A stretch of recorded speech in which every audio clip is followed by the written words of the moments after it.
I'm so sorry. I never thought you'd stoop that low. Disclaimer. This video is not intended for young audiences or those who are easily offended. Any and all jokes made in the video are meant to be taken as such and are not meant to be taken seriously. There will also be spoilers for any game mentioned in the video. Now, on with the video, and thanks for watching. Hey guys, Funkalicious Juicy Burgers here, and how unfortunate you must be to watch this video. Now don't get me wrong, I'm glad you're here, but it's Valentine's Day. So if you're watching this, that means you're like me. I get it. Another year goes by, another Valentine's Day alone. Every time, I'm always sitting on my own, scrolling through the endless sea of YouTube while everyone else has fun with their so-called significant others. Do you have any relationship with your girlfriend? What's that? What's a Girlfriend? Now I know what it's like. It's much easier to be a goon than to be brave and ask someone out. But you know what? Screw that! Who needs a girlfriend when you have Danganronpa? Okay, maybe not. Who needs a girlfriend when you have Minecraft? Okay, that's worse. Sigh.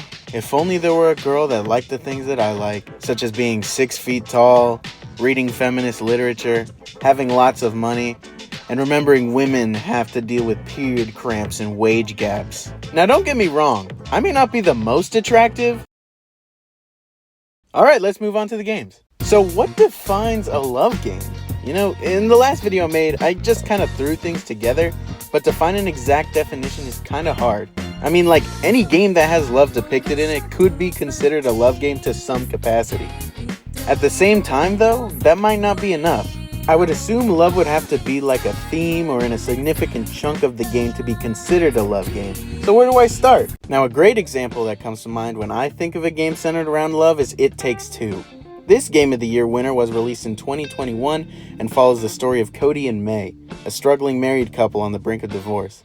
They tell their daughter Rose about their divorce plans, in which she then cries over 2 handmade dolls of her parents, and the tears are fucking magic, I guess, because Cody and May get trapped inside the dolls. And from there, the game has them go through obstacles made by a relationship therapist so then they can repair their relationship and find their daughter.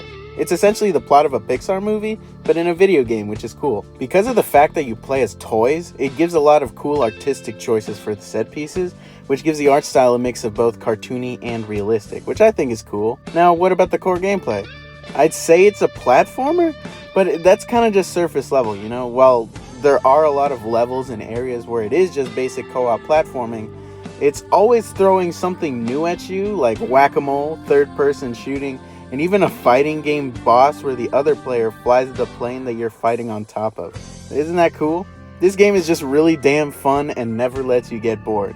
So if you're looking for a fun 2-player game to play with your partner, this is a great choice. Now, unfortunately for me, that's not gonna happen. So what else can be considered a love game? Well, dating sims, of course. Now, there's too many dating sims to count, so I have to choose the best of the best.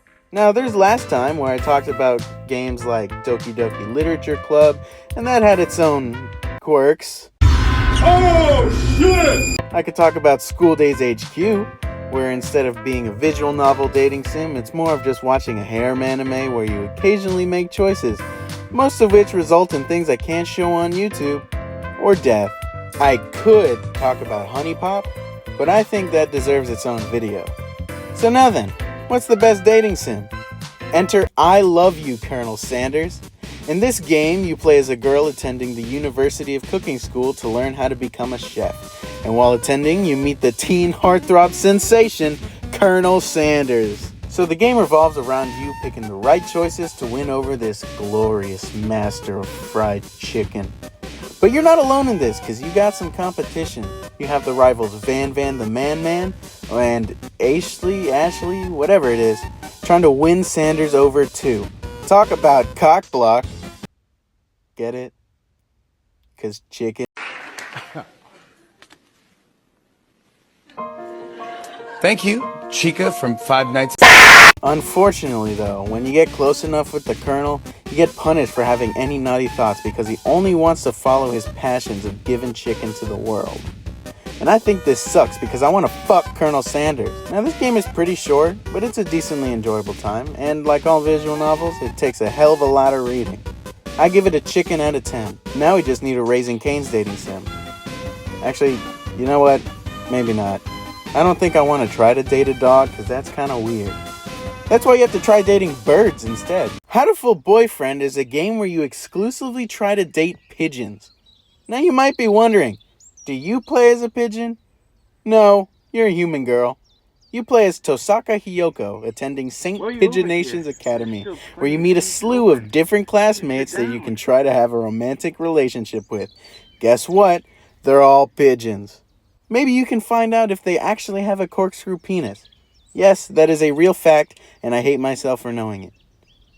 Actually, I think that might be ducks. Now, despite being a game where you're dating fucking pigeons, there's actually some surprisingly deep writing for these characters. And there's even a secret story where you solve a murder mystery and help save the fate of humanity.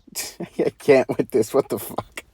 Next up is Five Nights at Love. It's a fan game of Five Nights at Freddy's. Now, this game revolves around you, the night guard of Freddy Fazbear's Pizza, trying to rizz up the animatronics. Why are FNAF fans so goddamn weird? Myself included. So this fan game is kind of unique to a standard visual novel, I guess, because you use the power system from the FNAF games to be able to make your choices, but you can't do much if you run out of it. You also use the camera system to switch between talking to the different characters, and it certainly is something.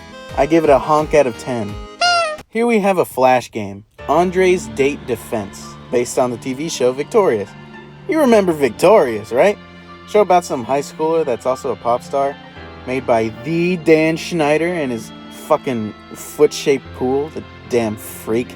So yeah, this game is based on fan favorite character Andre, who's the OG nonchalant dreadhead, and is a better character than Beck. Now in this game, Andre is on a date with his new pop star girlfriend, and the paparazzi are trying to take pictures. So you have to use your tools of glue, marbles, bananas, and oil to stop the paparazzi in their tracks. Yes, this is just Bloons Tower Defense. Moving on. Next up, we have Angry Birds Canon 2. Now last time I talked about the third entry, where you move the pig so then you can get to the girl Redbird, but this game is literally just normal Angry Birds with weird physics. You shoot the birds out of a circle, I guess, which is supposed to be the cannon, and then you kill pigs. So yeah, there's not much to say about this. The only real thing that makes this a love game is the background of the levels having hearts, and the weird fucking intro. Now since I'm already on the topic of Angry Birds, let's talk about one of the actual games, Angry Birds Seasons. Now this game has a bunch of different themes for different holidays, but they only did Valentine's Day once for some reason. Here we have Hogs and Kisses from their 2011 update. Then I realized this is Angry Birds. There's already not much to talk about if you know the concept of Angry Birds. You use a slingshot to shoot birds at pigs. This one in particular doesn't really add anything new, it just has love and Cupid themed structures and hearts in the background.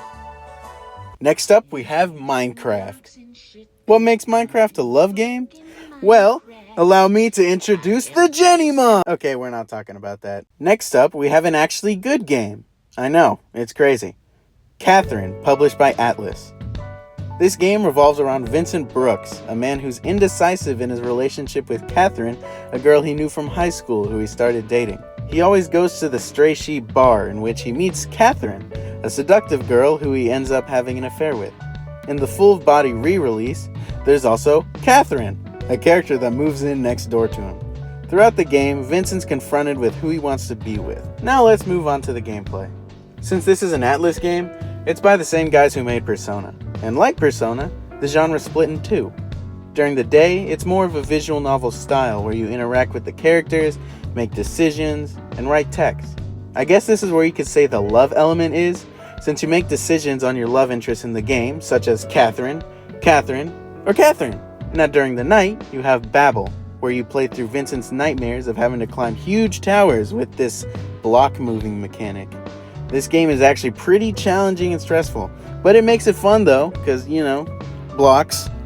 And there's some weird plot twists with the characters that I won't spoil. Vincent also makes a cameo in Persona 3 Portable. And speaking of Persona, the full body re-release has Joker as a playable character. My, he's the real deal. Now that we're on the topic of Persona, let's talk some more about it. I kind of butchered the way the social link system works in my last video, so I guess just to clarify here, when you rank up your social stats, you should be able to talk to certain characters and start bonds with them. Now all of these social links have 10 ranks, and each rank up helps you upgrade your personas, or they give you special abilities. In terms of the love aspect, the romanceable characters let you be in a relationship with them at a certain rank.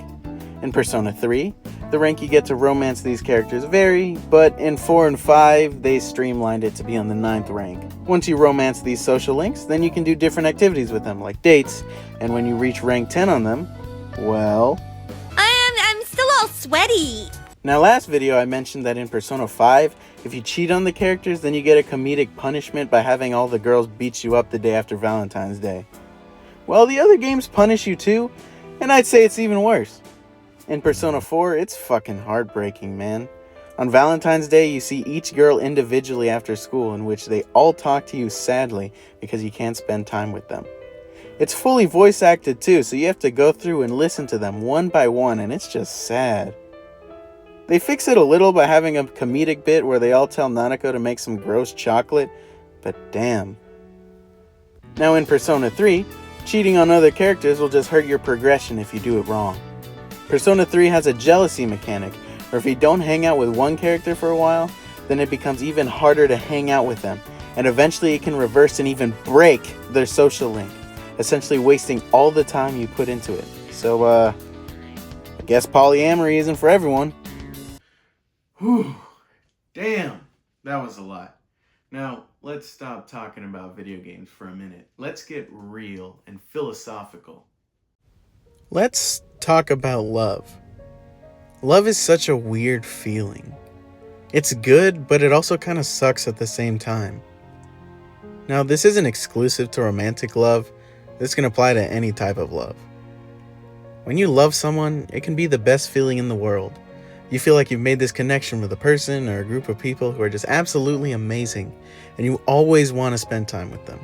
They make you feel good about yourself. You get to share all your dreams and ambitions and interests, and then you get to hear about theirs, and it becomes something truly special and meaningful. So you sink your nails deep and you never want to let go. Love can also be such a shitty feeling too. Sometimes you can get so caught up in the idea of other people that you end up losing yourself in the process. You may change yourself in different ways to impress these people and to try every way possible to keep them with you, even if it's out of your control. You also start to doubt yourself. Do they actually like you, or are they just being nice? Are you inserting yourself into situations with these people when they had no intentions of being around you? Do they hang out with you just so they seem like good people? Do they actually care about you? Whether they're true or not, it doesn't stop your mind from wandering into having these thoughts. And then when you're faced with the idea of losing them, it kills you inside. You feel like the clock keeps ticking and it's only a matter of time before they're gone, and it scares you. You want to do everything you can to keep them, but it feels like you can't. And you're scared that eventually it'll all be gone and you'll be alone. And then you're scared to make new attachments with people because you don't want to lose more people. At some points, it just feels empty. And it feels like it's so cruel to let people love you because all you're doing is promising one day you'll break their hearts.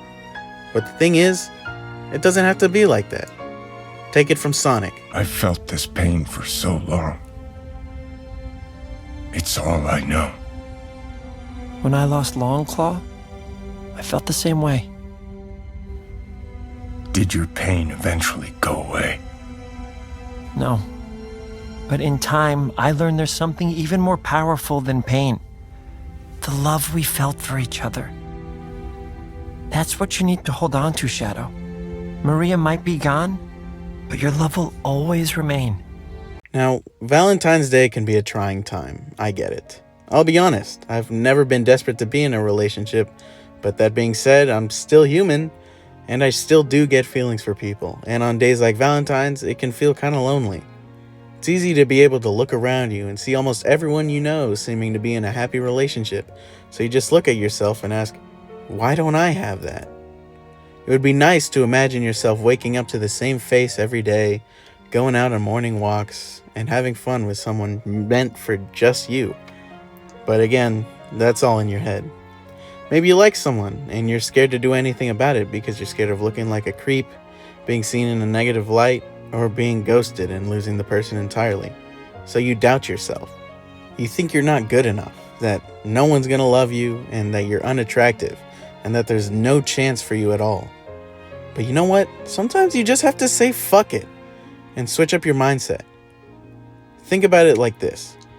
The desire of a fish to not be caught will always outweigh the desire of the fisherman to catch the fish. It doesn't matter what the fisherman has or does. If the fish doesn't want to be caught, it won't. And while that's true, at the same time, the chances of the fisherman catching the fish turns to 0 if the fisherman never decides to go fishing at all. And so, fuck it. Reach for the stars. Go for your goals. If you like someone, muster up the courage to say something. Sure, there might be a big risk, but the cost of never taking that risk is spending the rest of your life wishing that you had. And I'd say that feeling might be even worse. So just do it.